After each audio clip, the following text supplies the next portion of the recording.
Olá, turma. Um bom dia, uma boa tarde, uma boa noite. É uma videoaula da Escola de Educação Básica Municipal, professor Elvira Sardada Silva. A disciplina é História, o professor é Tiago Nilson da Silva, LDI volume 1, capítulo 4, que tem por título Reformas Religiosas. Eu espero que estejam bem, principalmente saúde, com você e seus familiares. Antes de dar sequência nessa aula, é necessário que você tenha em mãos o seu LDI e um lápis, para que sempre necessário você faça alguma anotação e você acompanhe a explicação dessa videoaula, para facilitar o entendimento do assunto. Esse assunto ele gera às vezes polêmica, mas como é aula de história, o professor quer alertar que o objetivo é o conhecimento. Eu não estou fazendo menção de crença, nem fé, nem credo, não. O objetivo dessa aula é trazer esse acontecimento relacionado ao contexto histórico, social, econômico, religioso, mas não tem por objetivo criticar e nem fazer menção de qualquer fé ou crença religiosa. O nosso objetivo é trazer isso relacionado à história, apesar que o título já fala um pouquinho de religião, mas nós vamos estar entendendo o que vamos estar analisando o contexto da Europa, tá compreendendo esse período, os fatores que fizeram surgir as reformas religiosas e também a gente está percebendo o que isso vai resultar. Para entender melhor esse assunto, eu preciso esclarecer que tanto o capítulo número 1, que tem o título de Renascimento e o Mundo Moderno, o capítulo número 2, que vai falar um pouquinho sobre o surgimento dos estados modernos na Europa e as grandes navegações, e agora reformas religiosas. Todo esse conhecimento está conjuntamente, tanto do capítulo 1, Renascimento, Mundo Moderno, o capítulo 2, o terceiro e o quarto, eles vão fazer parte do mesmo processo, o mesmo período da história. Então fica mais fácil de estar entendendo, não vai ficar uma coisa distante da outra. Aí fica mais fácil de estar associando isso. Professor, o que vamos pelo a página 38. O que foi, qual a definição, o que se entende por reforma religiosa? É o momento que vai surgir novas religiões. Reformas está, o nome já vai dizendo, né? Alterando alguma coisa, modificando, uma modificação, uma mudança, né? Uma mudança na religião. E qual era a religião que estava dominando, que dominava a Europa durante a Idade Média e a Idade Moderna? Era a religião católica, que era pela Igreja Católica Apostólica Romana.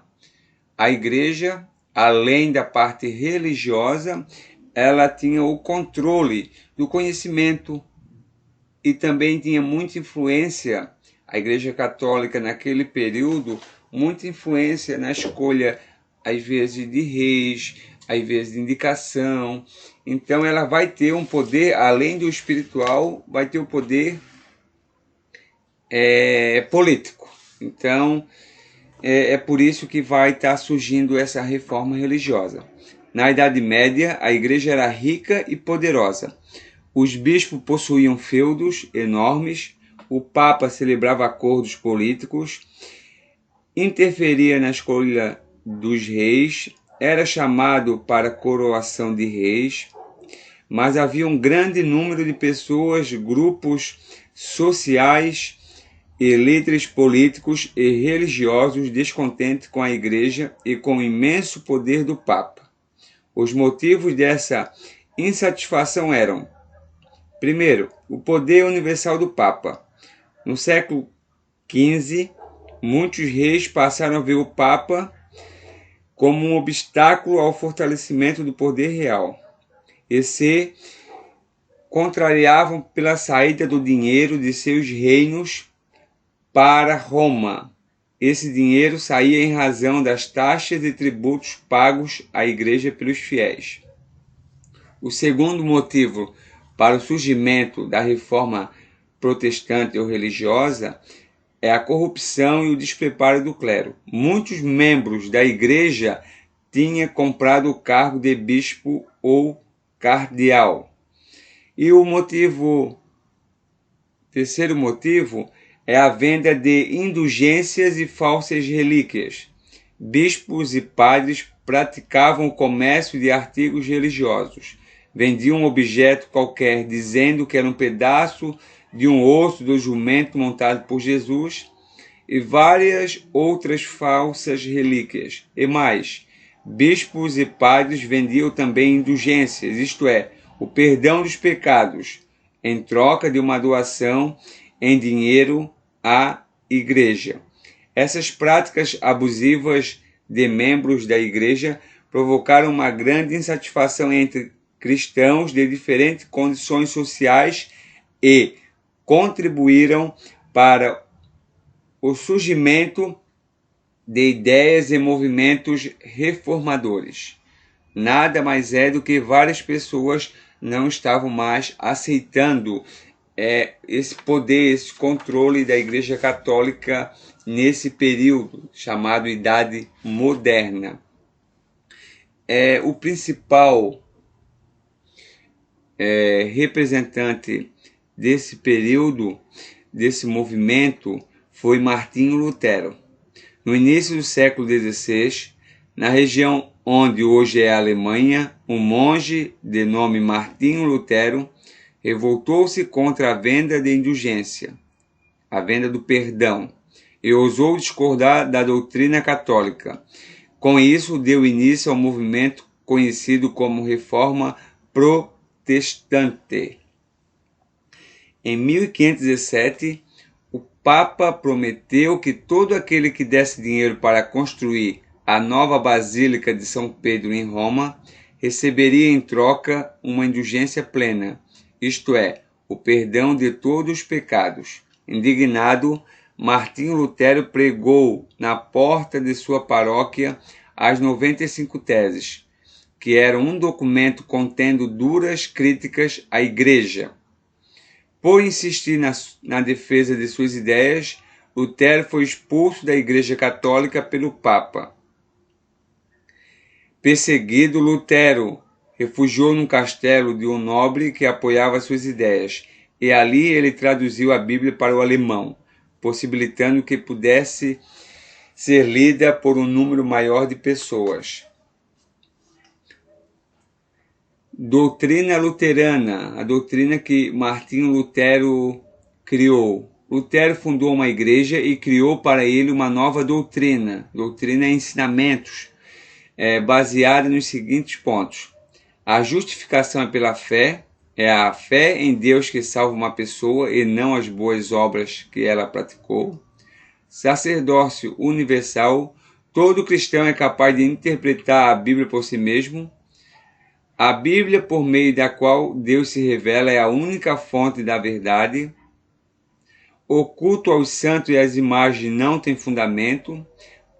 Qualquer membro da igreja pode se casar. Diante do avanço do luteranismo, o imperador Carlos V proibiu o culto luterano nos principados católicos. Os príncipes luteranos protestaram contra essa proibição, daí o nome protestante, para nomear os seguidores das igrejas surgidas a partir da Reforma. As ideias de Lutero se espalharam com velocidade. Para isso, muito contribuiu o aperfeiçoamento da imprensa. A imprensa de livros, como nós já estudamos lá na Reforma, lá no Renascimento, no capítulo 1, é uma invenção chinesa. Na década de 1440, na Europa, o alemão Gutenberg aperfeiçoou a imprensa, o que tornou possível utilizar uma mesma matriz para imprimir muitos exemplares. Em consequência disso, o preço do livro baixou e o número de leitores aumentou muito. O primeiro livro impresso na oficina de Gutenberg foi a Bíblia. No LDI, na página 44, vai estar falando o título Reforma na Suíça e na França. Um líder, que a imagem está lá embaixo, chamado João Calvino, da região hoje conhecida como Alemanha. O movimento protestante espalhou-se rapidamente para outros países com a ajuda de importantes reformadores, como João Calvino, como você vê na imagem do LDI na página 44. Calvino também defendia a salvação pela fé, negava o culto às imagens e admitia apenas 2 sacramentos, o batismo e a Eucaristia. Diferente de Lutero, Calvino acreditava na predestinação absoluta, ou seja, que as pessoas nada podiam fazer para mudar seu destino. Para ele, alguns são predestinados por Deus à vida eterna e outros à morte eterna. Por divulgar suas ideias, Calvino foi acusado de herege pelos católicos franceses. Então deixou a França e foi morar na Suíça, onde encontrou pessoas abertas às suas ideias. Em 1541, tornou-se a principal figura do governo de Genebra, onde exigiu que os seus habitantes levassem uma vida puritana, isto é, acordassem cedo, dormissem cedo, se dedicassem à oração e ao trabalho. Além disso, proibiu festas, teatro, jogos de azar e bebidas alcoólicas. Quem desobedecesse pagava multa, era expulso da igreja ou punido com a morte.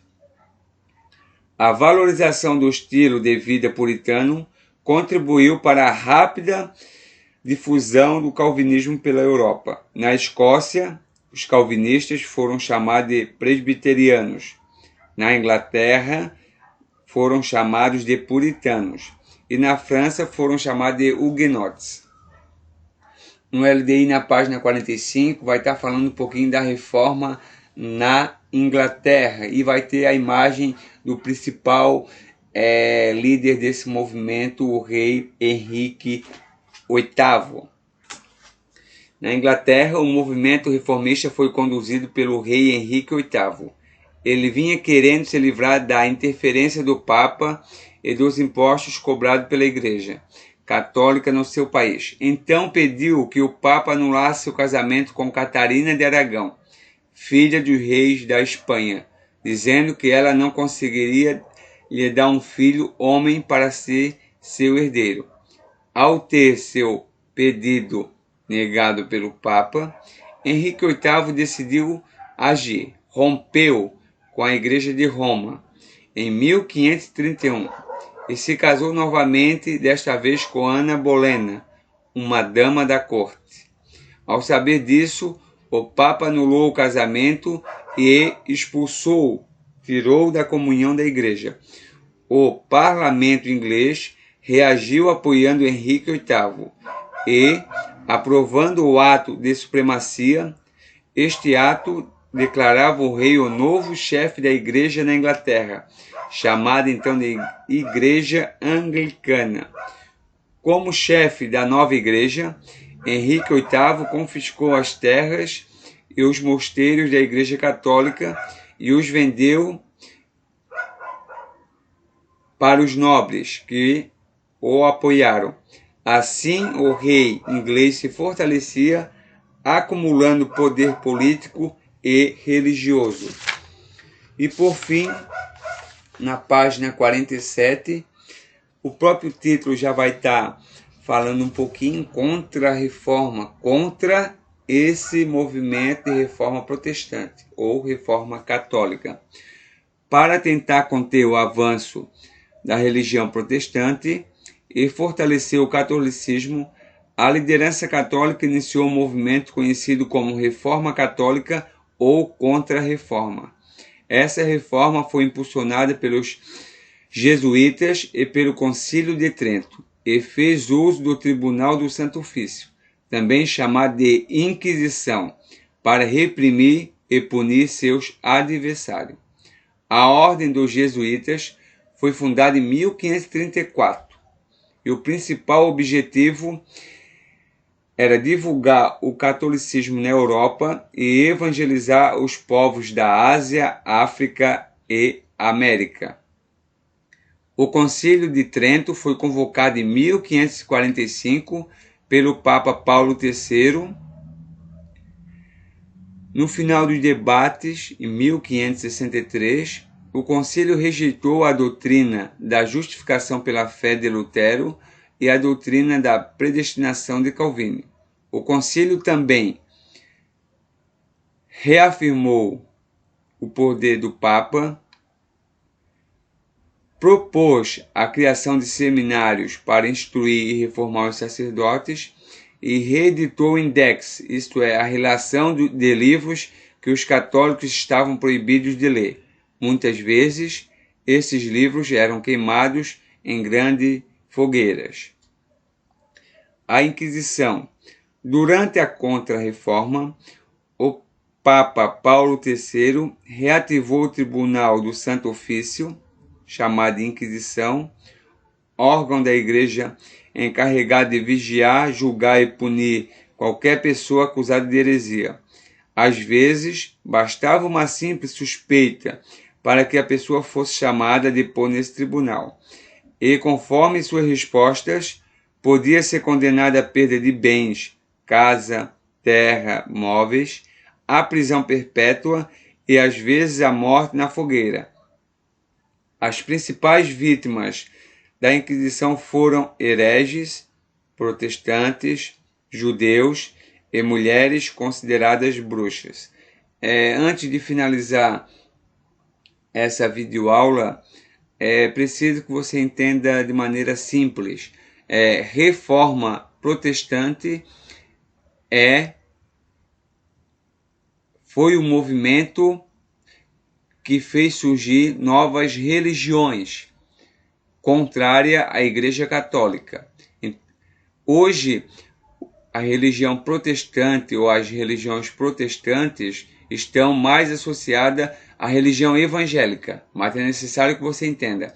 Existia somente uma religião que dominava, que tinha predominância na Europa, e com esse movimento religioso fez surgir novas religiões e novas maneiras de pensar, de agir, e principalmente a Igreja Católica vai dizer que a salvação ela é adquirida pela fé e obras. Já Martinho Lutero, que é foi o principal líder desse movimento, vai dizer que é apenas a fé. E João Calvino já vai dizer que as pessoas são predestinadas. Interessante ressaltar que esse movimento está associado, interligado com Renascimento e as grandes navegações. Se surgiu dúvida, mande uma mensagem e o mais rápido possível eu estarei respondendo. Um grande abraço e até a próxima videoaula.